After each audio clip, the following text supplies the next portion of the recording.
빵이 왕이 되는 신앙. 오늘 눕기 말씀을 우리가 함께 봉독했는데 오늘 한 분만 말씀을 전하지 않고 눕기 전체를 주일 오전 예배 시간에 전하려고 합니다. 아마 한 3달 정도 전하게 되지 않을까 그런 생각을 하게 됩니다. 눕기 말씀에는 정말 신앙에 있어서 우리가 깊이 묵상해야 되는 그런 교훈들이 참 많습니다. 그리고 많은 역설들이 눕기 이 말씀 속에 감추어져 있습니다. 한 2-3달 되는 기간 동안 눕기 말씀을 전할 때 이 말씀을 통하여 우리 모든 성도님들이 말씀에 대한 깨달음이 더 깊어지는 은혜가 있기를 소망합니다. 자, 우리 한번 1절 말씀 한번 보겠습니다. 사사들이 치리하던 때에 이렇게 말씀이 시작이 됩니다. 배경이죠. 이 눕기의 배경은 사사들이 치리하던 때였다. 그리고 그 땅에 흉년이 드니라 했는데 그 땅이 어디인가?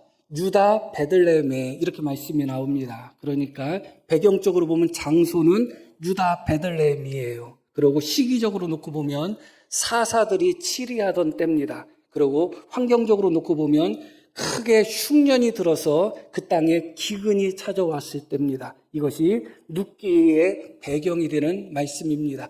사사들이 치리하던 때라고 이 말씀이 시작되는 것은 의미가 있어요. 왜냐하면 눕기 앞에 있는 성경이 사사기잖아요. 그렇죠?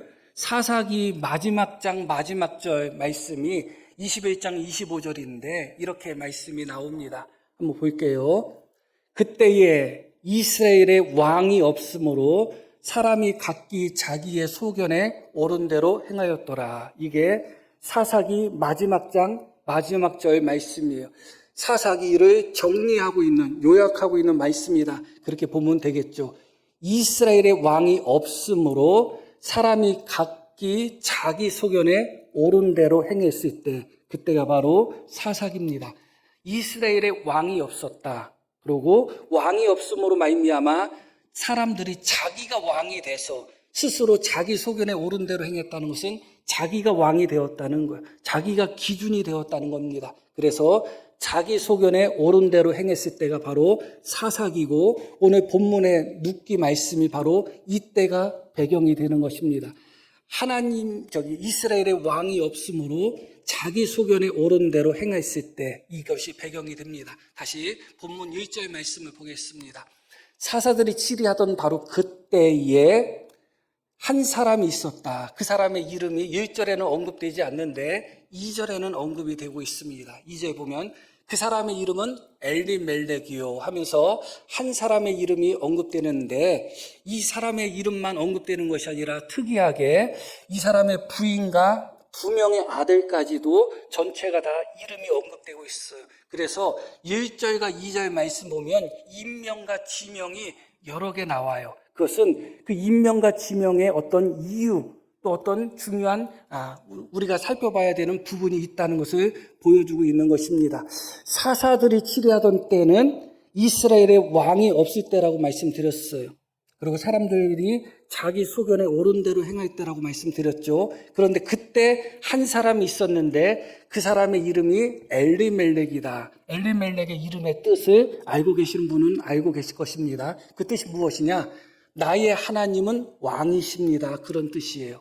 그러니까 사사기 마지막 장 마지막 절은 이스라엘의 왕이 없을 때에 그렇게 끝이 납니다. 그런데 눕기 1장 1절에는 바로 이스라엘의 왕이 없던 사사들이 치리하여 각기 자기 소견에 옳은 대로 행하던 바로 그 시대에 하나님은 나의 왕이십니다. 나의 하나님은 왕이십니다. 그런 이름의 뜻을 가진 엘리멜렉이라는 사람이 등장하고 있어요.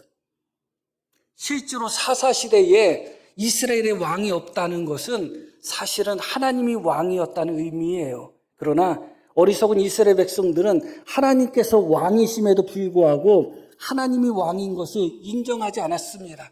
인정하는 믿음을 갖지 않았어요. 그래서 자기들 마음대로 자기 소견대로 행했죠. 그러나 엘리멜렉이라는 이름을 가진 사람은 그 이름 자체가 하나님이 왕이십니다 고백하는 이름입니다. 그렇기 때문에 이 엘리멜렉에게 있어서 우리는 사사시대의 특별한 신앙을 기대하게 됩니다. 그런데 너무 기대하면 실망이 클 수밖에 없듯이 엘리멜렉도 왕이 없던 그 시대 사람들이 각기 자기 소견에 옳은 대로 행하던 바로 그때에 하나님은 나의 왕이십니다. 그런 이름을 갖고 있었던 엘리멜렉이었음에도 불구하고 역시 엘리멜렉도 하나님을 왕으로 모시고 있지 않았다는 것을 보여줍니다. 오늘 말씀의 제목이 무엇이죠? 빵이 왕이 되는 신앙 혹은 빵이 왕이 되는 순간, 그런 의미가 담겨 있어요. 평소에는 엘리멜렉, 하나님이 나의 왕입니다. 그런데 문제는 기근이 찾아오니까 그들이 살던 곳은 베들레헴인데 이 베들레헴의 이름의 뜻도 무엇을 갖고 있냐면 빵집이라는 뜻을 갖고 있어요. 다 알고 계시죠? 빵집 혹은 빵 공장이라는 이름의 뜻을 갖고 있던 베들레헴에 살고 있었던 사람인데 그곳에 기근이 찾아왔어요. 빵집에 빵이 떨어지지 않았을 때는 하나님이 나의 왕이십니다 하는 믿음으로 살았는데 이제 어느 순간 하나님이 나의 왕인지 빵이 나의 왕인지 그런 선택을 해야 되는 시기가 찾아온 것입니다. 빵이 신앙이 될 수 있는, 빵이 하나님이 되고 빵이 왕이 될 수 있는 그런 순간, 그때가 찾아온 것입니다. 그때가 바로 기근이죠. 이 기근이라는 것은 그때 당시에 실질적으로다가 일어났던 양식이 떨어지는 그런 상태를 의미하는데 영적인 의미로 볼 때는 이 기근이 여러 가지로 많이 사용될 수가 있겠죠. 어떤 것에 우리가 기근을 경험하게 됩니다. 양식의 기근을 경험하게 될 때도 있고 건강에 있어서도 기근을 경험하게 될 때도 있고 인생의 계획이나 인생의 성공이나 혹은 인생에 자기가 누리고 싶은 쾌락이나 그런 것에 굶주리는 상태가 될 수도 있을 것입니다. 그러나 여하튼 오늘 말씀 속에서는 양식, 빵이 떨어진 것입니다. 바로 그 순간에 하나님이 나의 왕인 자의 신앙과 사실은 평소에는 마치 하나님이 자신의 왕인 것처럼 평소에는 믿음을 가지고 있는 것처럼 보이지만 실제로 나는 빵이 자신의 왕이고 자기 자신이 자신의 왕인 사람의 신앙이 그때 드러나는 것입니다. 기근이 찾아왔을 때 하나님은 나의 왕이십니다. 나의 하나님은 왕이십니다라는 이름의 뜻을 갖고 있던 엘리멜렉은 하나님을 왕으로 인정하며 그곳에 그대로 약속의 땅에 머물며 하나님께서 다시 한번 그 땅을 회복시키시고 하나님께서 그 땅에 다시 한번 은혜를 주실 때를 기다리며 믿음으로 그곳에 남아 있었던 것이 아니라 떠나는 선택을 합니다. 하나님의 약속의 땅을 떠나는 선택을 하고 있습니다. 그 선택 자체를 놓고 볼 때 결코 엘리멜렉에게 있어서 하나님이 왕이 아니라 결국은 빵이 왕이었구나 하는 것을 발견하게 되는 것이죠. 평소에는 자기 자신도 그것을 몰랐을 것입니다. 평소에는 엘리멜렉도 자신이 하나님을 왕으로 섬긴다고 생각했을 거예요. 자신은 믿음이 있다고 생각했을 것입니다. 그런데 기근이 찾아오는 바로 그 순간 엘리멜렉의 신앙이 드러난 것입니다. 엘리멜렉의 믿음이 드러난 것인데 알고 봤더니 엘리멜렉은 하나님을 왕으로 삼는 자가 아니라 빵을 왕으로 삼는 자였던 것이죠. 엘리멜렉은 하나님의 약속의 땅을 기근이 찾아왔을 때 떠남으로 말미암아 하나님에 대한 믿음을 저버렸습니다. 자기 이름과 정반대되는, 하나님은 나의 왕이라는 이름과 정반대되는 그런 신앙의 선택을 하게 된 것입니다. 참으로 안타깝고 그럼에도 불구하고 지금 목사가 이 말씀을 전하는 이 순간조차도 사실은 엘리멜렉을 향하여 돌을 던질 수는 없습니다. 우리의 연약한 모습, 또 목사의 연약한 모습을 그대로 보여주는 하나의 거울이 아닌가 생각하기 때문에 그렇습니다. 그런데 이 부분에 있어서 우리가 단순히 생각하면 베들레헴에 빵이 떨어져가지고 기근이 찾아와서 빵을 찾아서 모압 땅으로 이주했다. 베들레헴을 떠났다. 그렇게 보입니다. 단순하게 보면. 그런데 사실은 이 부분에 조금 더 심각한 부분이 있어요.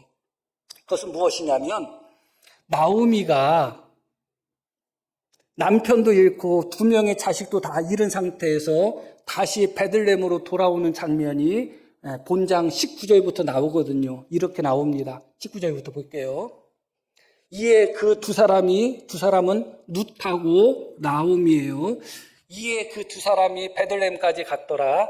베들레헴에 이를 때에 온 성읍이 그들로 말미암아 떠들며 이르기를 이가 나옴이냐 하는지라.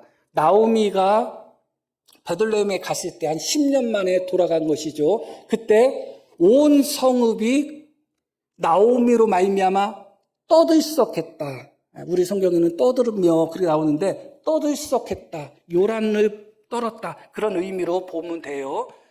나오미가 어떤 존재길래 그렇게 온 성읍이 요란을 떨고 떠들썩했을까? 그러면서 그들의 반응이 뭐예요?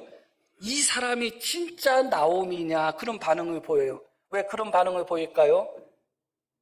베들레헴에서 애굽으로 떠날 때와 돌아올 때의 모습이 확연히 달랐기 때문에 그래요. 너무너무 달랐기 때문에 그래요. 이 사람이 정말 그 사람이야? 온 성읍이 관심을 보이고 떠들 정도로. 그때 나오미가 이렇게 이야기합니다. 나오미가 그들에게 이르되 나를 나오미라 부르지 말고 나를 마라라 부르라. 이런 전능자가 나를 심히 괴롭게 하셨음이니라. 이어지는 말씀. 내가 뭐라고 나오죠? 풍족하게 나갔더니 여호와께서 내게 비어 돌아오게 하셨다. 그러니까 나오미가 엘리멜렉이 베들레헴을 떠날 때는 가난한 상태에서 떠난 것이 아니다. 그거예요. 부자는 망해도 몇 년을 먹고 산다고 그래요. 3년을 먹고 산다고 하죠. 실제로 경제가 어려워지면 눈물 흘리는 사람들은 부자들이 아니에요. 경제 어려울 때 눈물 흘리는 사람은 가난한 사람이에요. 경제가 어려워지잖아요. 이상하게 부자들은 돈을 더 벌어요. 왜 그런지 모르겠어요. 가난한 사람들만 더 가난해지는 거예요. 나오미가 내가 풍족하게 나갔다는 말은 그냥 있는 말이 아니에요. 실제로 말씀드렸듯이 나오미라는 한 여인이 돌아올 때 온 성읍이 떠들썩할 정도로 관심을 가질 정도로 나오미는 혹은 그 남편 엘리멜렉은 그 성에 유력했던 사람입니다. 그리고 나오미가 스스로 말했듯이 내가 풍족하게 나갔다고 말한 것처럼 가난한 사람들이 아니었음을 보여주고 있어요. 더 중요한 것은 무엇이냐? 그 부분은 나중에 강해를 하면서 제가 더 설명을 드리겠지만 나오미 엘리멜렉에게 있어서는 땅이 있었어요. 지주였다는 거예요. 지주. 그러니까 실제로 성경 전체적인 의미에서는 베들레헴에 흉년이 찾아와서 먹을 것이 없어서 베들레헴을 떠났다는 의미가 아니라 실제로는 다른 의미가 있습니다.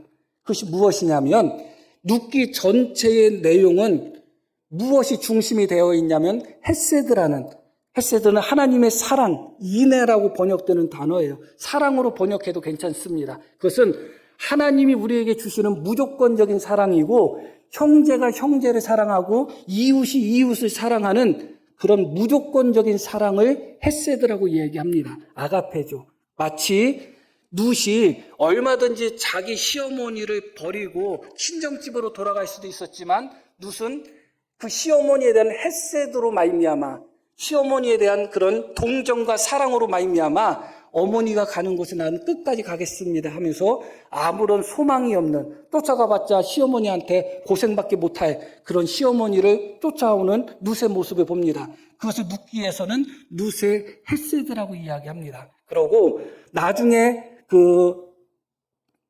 보아스라는 사람이 기업을 무르는 일을 하게 되는데 그것도 나중에 설명을 하게 될 때가 있겠죠.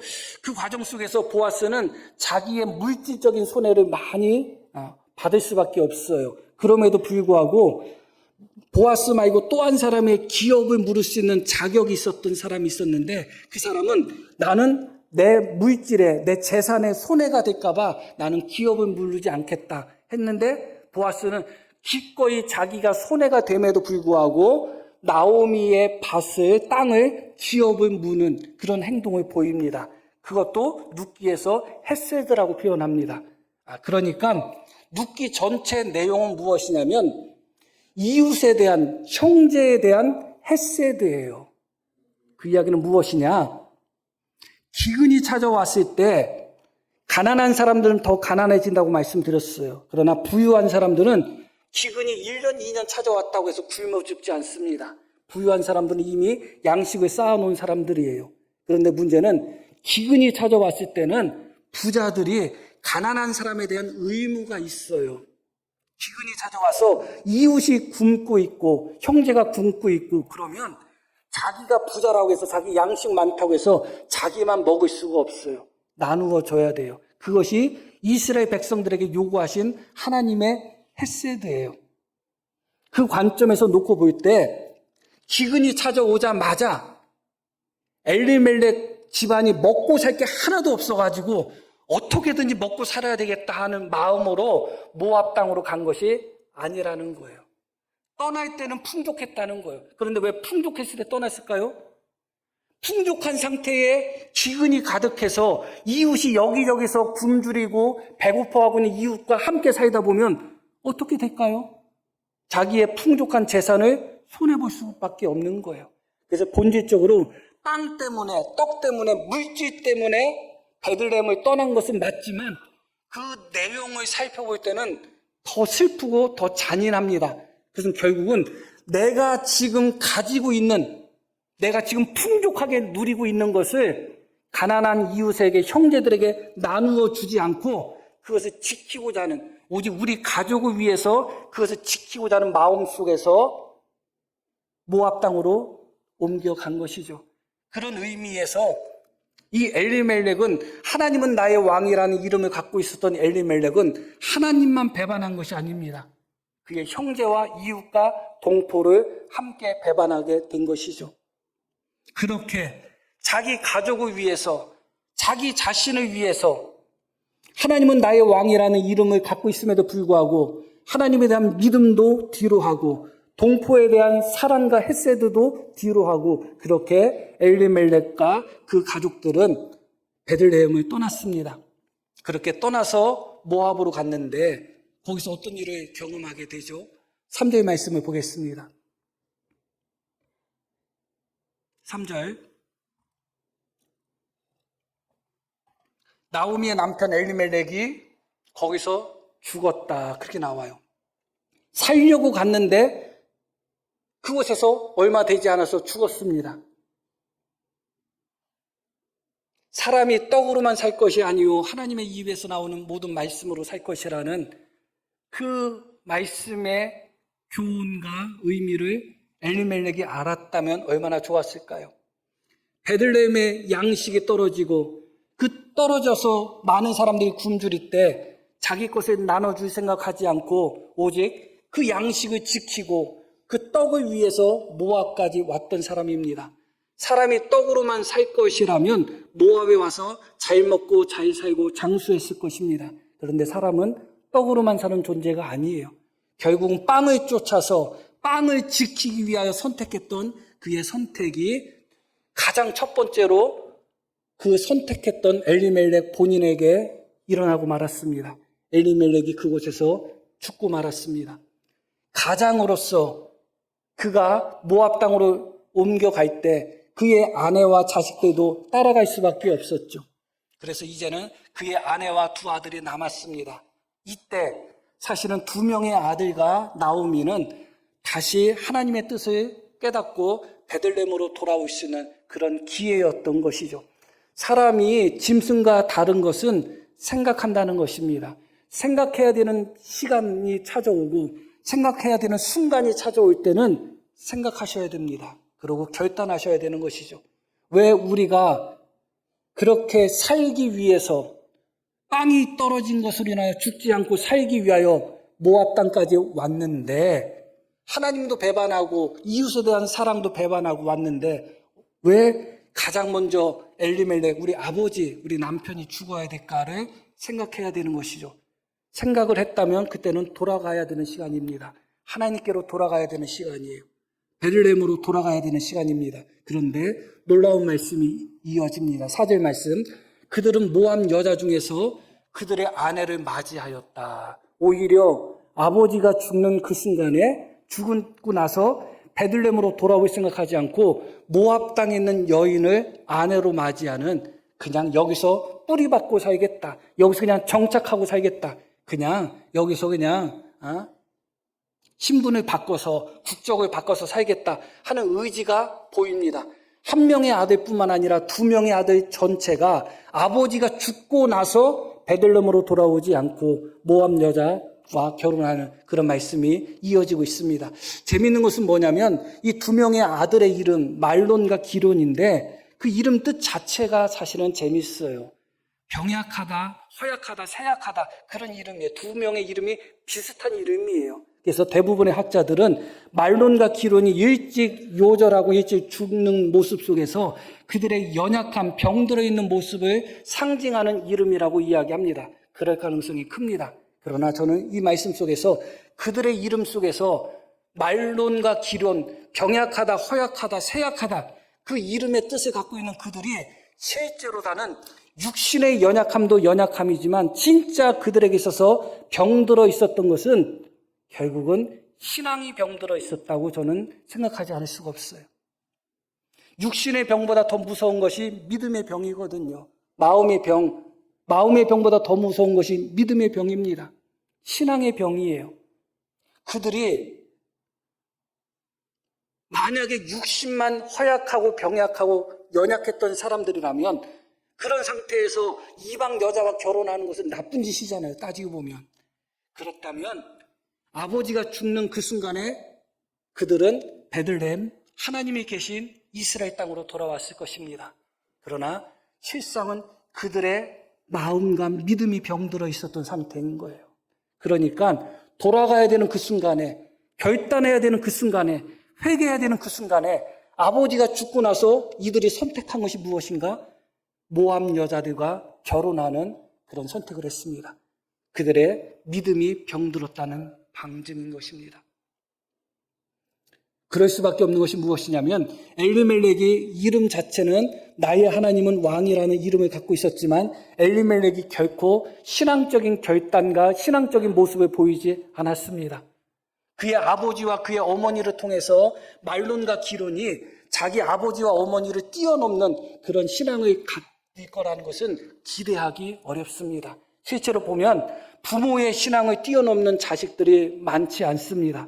하물며 어머니 아버지가 믿음 가운데 살고 신앙을 지켜도 자식들이 부모의 신앙을 본받지 않는데 기근이 찾아왔다고 해가지고 하나님에 대한 믿음도 뒤로 하고 단번에 모압 땅으로 이주하는 엘리멜렉, 기근이 찾아왔다고 해서 땅을 갖고 있는 지주의 입장에서 양식을 갖고 있는 풍족한 사람 입장에서 이웃에 대한 형제에 대한 헤세드도 외면하고 사랑과 동포에도 외면하고 우리만 살면 돼 하는 마음으로 모압 땅으로 간 사람이 엘리멜렉인 것이죠. 그런 엘리멜렉과 나오미의 자식들로서 부모의 신앙을 본받을 만한 부분이 어디 있었겠어요? 당연히 기론과 말로는 그들의 육신의 질병보다 믿음의 질병이 훨씬 더 심각했을 것입니다. 육신의 허약함보다 믿음의 허약함이 훨씬 더 심각했을 것입니다. 우리는 내 육신의 질병이 찾아오면 안타까워하고 슬퍼하고 하나님 앞에 울면서 기도할 때도 많습니다. 그런데 정작 내 믿음의 질병이 있음에도 불구하고 내 믿음이 허약해질 대로 허약해지고 내 믿음이 약해질 대로 약해져서 회개해야 되는 순간에도 회개하지 못하고 돌아와야 되는 순간에도 돌아오지 못하고 믿음으로 결단해야 되는 순간에도 믿음으로 결단하지 못하는 그렇게 허약하고 병들어 있는 믿음을 갖고 있음에도 불구하고 그 믿음에 대해서는 병들어 있는 믿음에 대해서는 조금도 안타까워하지 않는 모습을 보일 때가 참 많습니다. 중요한 것은 오늘 말씀 속에서 베들레헴의 기근이 찾아왔을 때 하나님은 왕이십니다 하는 이름을 갖고 있던 엘리멜렉이 베들레헴을 떠나 모압으로 가는 불신앙적인 선택을 했다는 것을 말씀드렸는데 표면적으로 볼 때는 환경 때문에 상황 때문에 그런 것 같잖아요. 기근이 찾아오지 않았다면 베들레헴을 떠나지 않았겠죠. 그러나 기근이 찾아왔다고 해서 다 하나님을 버리나요? 어려움이 찾아왔다고 해서 다 하나님을 떠나나요? 결국은 떠남의 문제는 환경의 문제가 아님을 다시 한번 우리는 고백할 수밖에 없는 거예요. 엘리멜렉이 베들레헴을 떠난 것도 결국은 나는 기근 때문에 떠나는 거야 했지만 기근 때문에 떠나는 것이 아니에요. 그가 하나님을 왕으로 모시는 믿음이 없었기 때문에 떠나는 거예요. 사실은 표면적으로 난 기근 때문에 떠난 것처럼 보이겠죠. 말론과 기론도 그들이 아버지가 죽은 후에 그곳에서 결혼 생활을 했을 때 나는 육신이 허약해 그래서 못 돌아가 그렇게 핑계를 삼았을 가능성도 있었겠죠. 그러나 실제로 나는 육신의 병이 중요한 것이 아니라 그들의 믿음의 병이 훨씬 더 깊었던 거예요. 하나님께로 돌아갈 생각조차 하지 못하는, 다시 믿음으로 일어날 힘이 없는 거예요. 연세 드신 분들 넘어지거나 그래서 잘 걷지 못하게 되면 별거 아닌 것처럼 보이지만 젊은 사람들이야 바로 일어나지만 연세 드신 분들은 그냥 그렇게 쓰러진 상태에서 병상에 누워서 돌아가시는 경우가 많아요. 일어날 힘이 없는 거예요. 우리 성도님들은 어떠신가요? 혹시 믿음의 병이 있으신가요? 그런데 아직은 일어날 수 있는 힘이 있나요? 더 방치하다 보면 일어날 힘이 없습니다. 일어나야지 해도 못 일어납니다. 다리에 힘이 있을 때, 믿음의 다리에 힘이 있을 때 일어나야 되는 것이고, 믿음의 다리에 힘이 아직 남아있다면 지금이 돌아갈 때인 것입니다. 더 지나서 돌아올 수 없어요. 더 지나면 다리에 힘이 생길 것 같아요. 저희 어머니가 작년에 돌아가셨는데, 역시 침대에서 낙상하셔가지고 고관절 부위가 손상되고 또 수술까지 받으셨는데 그냥 누워 계시다가 돌아가셨어요. 재활이 가능했음에도 불구하고 어머니가 재활할 생각을 하지 않고 약으로 낫는 것을 바란 거예요. 내가 열심히 재활해가지고 좀 나아야지 하는데 주사 한 번 맞아서 낫고 약 한 번 먹고 낫고 그런 걸 자꾸 원하시는 거예요. 그게 되나요? 안 되는 거죠. 그러다 보니까 점점 더 못 걷게 되는 거예요. 점점 더 약하게 되는 거예요. 시간이 지나가지고 우리의 믿음의 다리에 힘이 생길 것 같아요? 안 생겨요. 절대로 안 생깁니다. 믿음의 병이 생겼고 그것으로 인하여 우리가 지금 일어설 힘조차 없다면 사실은 지금밖에 없습니다. 더 지나서 일어날 수 없습니다. 말론과 기론은 그때를 놓쳤습니다. 그리고 나오미도 그때를 놓쳤습니다. 그때 돌아왔다면 두 명의 아들이 죽지 않을 수도 있을 것입니다. 여기서 우리가 한 가지를 더 살펴보려고 합니다. 그것은 무엇이냐면 엘리멜렉의 결단에 대한 부분을 조금 더 살펴보려고 합니다. 1절 말씀 한번 보겠습니다. 사사들이 치리하던 때에 그 땅에 흉년이 드니라. 유다 베들레헴의 한 사람이 그의 아내와 두 아들을 데리고 모압 땅이라고 되어 있어요? 모압 지방에 가서 뭐라고 나오죠? 거류하였다. 이게 처음 엘리멜렉의 계획이었습니다. 지금 이곳에 기근이 찾아왔으니까 제가 해석한 것처럼 땅을 지키기 위해서 떠난 것이 아니라 할지라도 여하튼 중요한 것은 엘리멜렉의 처음 계획은 베들레헴을 영원히 떠나가겠다가 아니라 이 소나기는 피해야 되지 않겠느냐 하는 마음으로 모압 땅에 가서 어떻게 하려고 했다고요? 거류하려고 했다. 이 거류한다는 것은 임시로 산다는 의미예요. 그곳에 정착하지 않겠다는 거예요. 내가 잠시 갔다 와야지. 그런 의미입니다. 그러고서 3절 말씀 봤더니 2절 말씀 이렇게 말씀이 바로 이어져요. 그 사람의 이름은 엘리멜렉이요 그의 아내의 이름은 나오미요 그의 두 아들의 이름은 말론과 기론이니 유다 베들레헴 에브라 사람이더라. 그들이 모압 지방에 들어가서 여기서 뭐라고 나와요? 거기 살았다. 원래 계획은 잠깐 우거하는 것이 계획인데 정작 모압 땅에 가서는 그곳에서 어떻게 했다고 나와요? 살았다. 여기 살았다는 의미는 그냥 뿌리를 박았다 하는 의미도 아니고 잠시 거처한다는 의미도 아니에요. 그냥 뿌리를 박았다, 정착했다와 잠시 우거한다의 중간 단계 정도다. 그렇게 이해하시면 돼요. 떠날 때는 곧 돌아올 거야. 내가 다시 돌아올 거야. 잠깐 우거하고 잠깐 거류하고 돌아올 거야. 그런 부분으로다가 떠났는데 실제로 모압에 들어가서는 잠깐 우거한 것이 아니라 어떻게 했다고요? 살았다. 그리고 4절 말씀을 볼게요. 그들은 모압 여자 중에서 그들의 아내를 맞이하였는데 오히려 아버지가 죽고 나서 그들이 어떤 선택을 했느냐? 하나의 이름은 오르바요, 하나의 이름은 루시더라. 그들이 거기에 뭐라고 나오죠? 거주한지라고 나오죠. 이거는 정착했다는 의미예요. 뿌리를 박았다는 의미예요. 그러니까 결국은 처음에는 잠깐 갔다가 오면 되지 하는 마음으로 떠났는데 떠나자마자 그곳에서 거류하는 자의 모습이 아니라 그곳에 그대로 사는 자의 모습으로 바뀌었고 어느 순간에는 아예 그곳에서 어떻게 했다고요? 정착했다고 나오는 것이죠. 신앙을 멀리하고 떠나는 사람들 중에 또 믿음을 타협하는 사람 중에 내가 계속 믿음을 타협하면서 살 거야. 내가 계속 하나님을 떠나면서 살 거야. 그렇게 결심하는 사람은 아무도 없죠. 잠시 떠나고자 하는 마음이 있고 잠시 멀어지고자 하는 마음이 있고 잠시 예배를 쉬고자 하는 마음이 있었을 것입니다. 그런데 그것이 잠시로 끝나지 않을 때가 많아요. 그런데 여기서 중요한 것은 무엇이냐?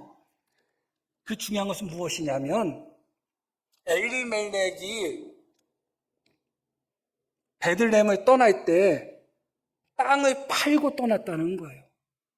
나중에 말씀이 강해를 하는 거니까 나중에 말씀을 자세히 드릴게요.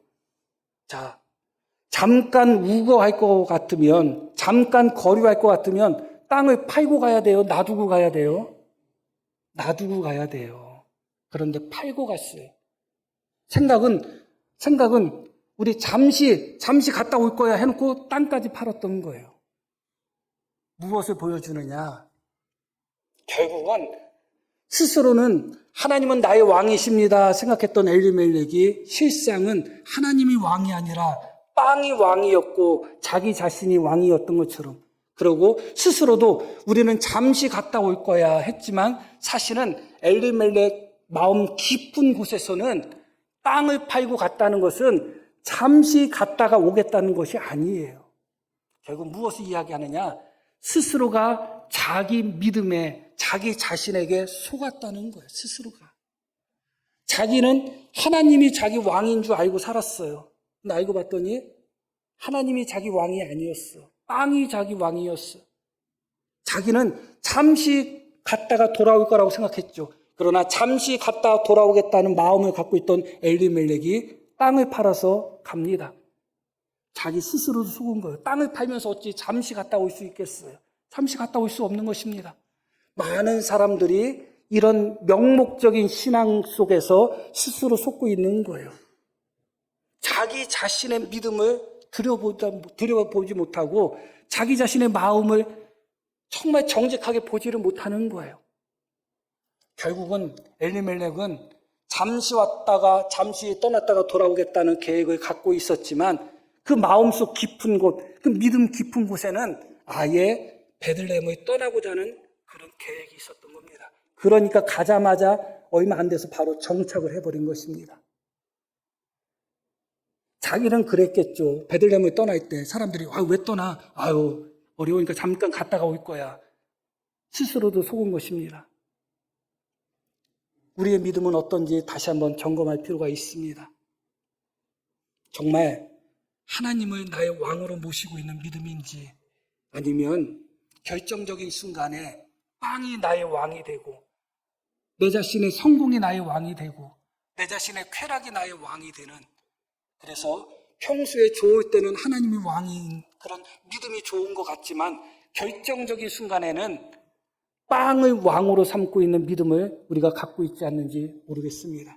그런 믿음을 갖고 있으면 나는 언젠간 하나님께 돌아올 거야, 나는 하나님께 돌아올 거야 하면서 잠깐 떠나겠다는 결단을 한다 할지라도 결국은 그 잠깐이 아니라 영원한 것이 된다는 것을 다시 한번 기억할 필요가 있습니다. 우리 삶 속에서 정말 어떠한 순간이 찾아온다 할지라도 사드락과 메삭과 아벳느고가 고백한 것처럼 그리 아니하실지라도, 하나님이 그리 아니하실지라도 우리는 하나님만 섬기겠습니다, 그렇게 고백한 것처럼 내가 신앙생활할 때 어떠한 고난이 찾아온다 할지라도 나는 하나님만 섬기겠습니다. 어떠한 시험이 찾아오고 어떤 시련이 찾아온다 할지라도 하나님께서 그리 아니하실지라도 나는 하나님만 섬기겠습니다는 정말 진실되게 하나님이 왕이 될 수 있는 그런 참된 믿음이 우리 속에 있기를 다시 한번 소망합니다. 자, 우리 들으신 말씀 기억하며 함께 기도하시겠습니다.